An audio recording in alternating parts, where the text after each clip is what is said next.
Big victory tonight for the preservation of Music Row. The Metro Planning Commission did not approve a new development that would replace some historic buildings in that area. It's a development all new at 10, and our Emily Luxon is in our newsroom. Emily, was this vote surprising? Yeah, opponents said this was certainly unexpected, but a pleasant surprise. Commissioners said they felt it was best to consider what's needed for the entire Music Row area before voting on any new development, so the history of that area can still be honored.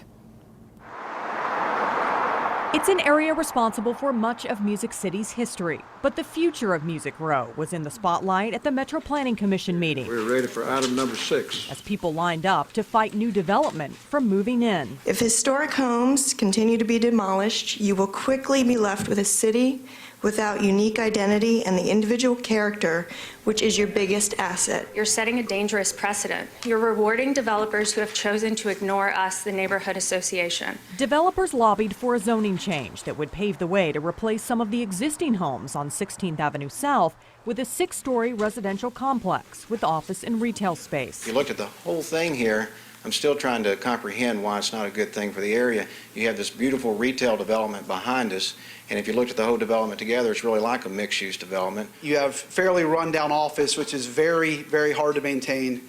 We're replacing that with first Class A office.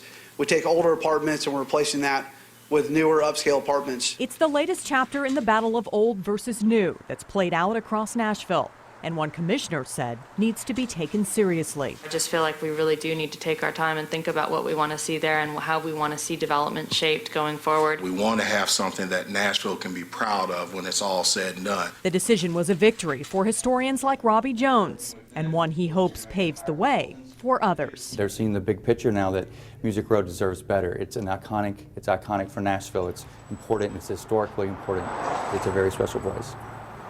Commissioner said tonight they don't know specifically what type of development would be best for Music Row, but they'd like to find a way to incorporate people in the community into finding out what those decisions should be. Rory, back to you. Emily, thanks. Tonight's vote comes just a few months after a company bought Studio A on Music Row for more than $5.5 million, preventing that recording studio from being torn down and turned into luxury condos.